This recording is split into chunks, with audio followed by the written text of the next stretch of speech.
I remember when mutual aid wasn't a thing.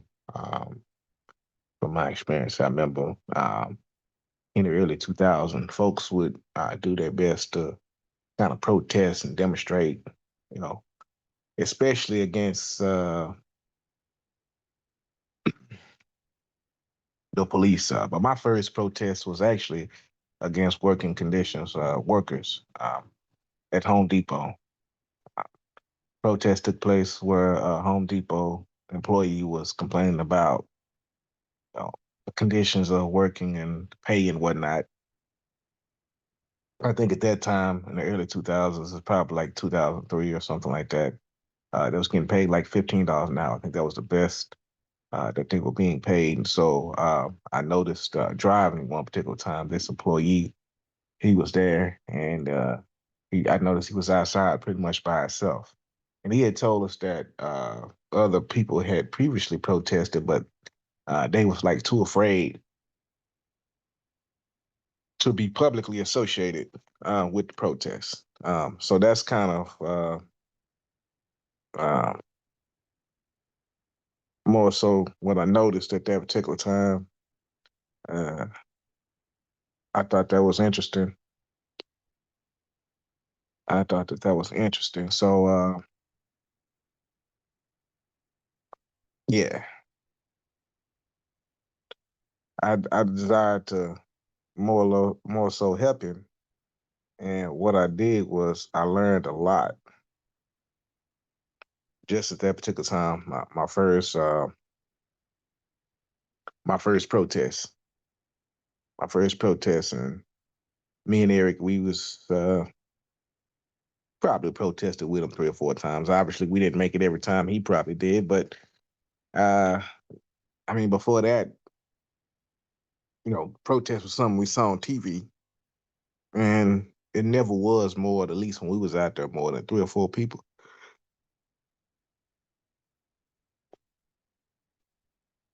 But it was our first experience. It was really our first experience with protests, and saw how that went. And even at that particular time, obviously the Dallas police officers came and they stopped. And of course, they checked and make sure folks stayed on the sidewalk, that sort of thing. We didn't go on property. But it seems like every time it was over with, the employee go back inside and he go to work. And so that was the funny thing about that. That was the funny thing about that. He would go back to work and he'd thank us for coming. I mean, because basically what we did was that we drove by right there off Wheeling Road.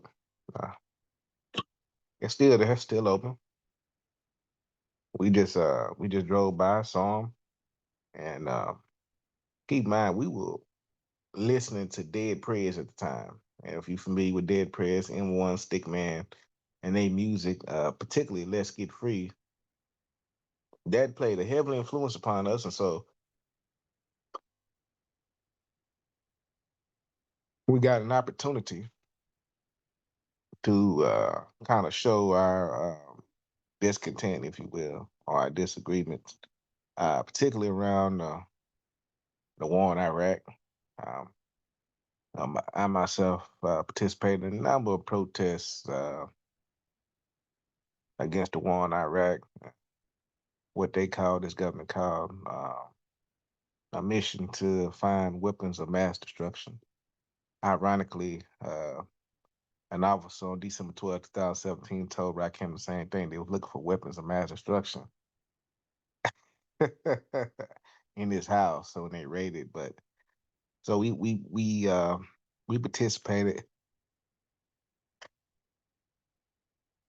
in those anti Iraq war protests and anti Bush, and I remember Dick Cheney coming to Dallas at one particular point in time, and us demonstrating against Dan. And um, although those demonstrations never did reach the levels that they did later, it was kind of giving me an example of what mass protest was. or I should say, when a big group of people, and when I say a big group, I'm talking about 50 or more, 100 people, or something like that. A lot of those people in the anti-war protests were obviously probably white and left-leaning Democrats. Some were socialists and whatnot.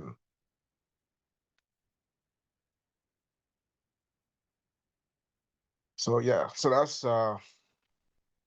that was my earliest experience, I think, with protests. And but the next thing, of course, was police brutality.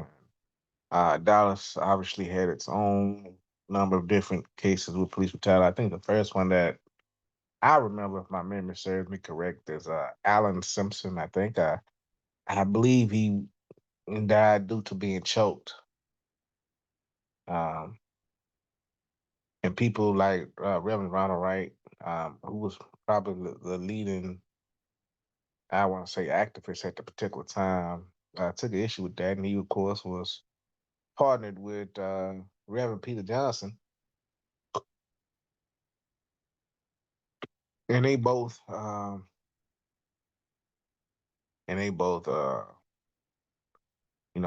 had a group that they had together, and anytime something would happen to Dallas, they would kind of be the first ones to kind of figure things out. So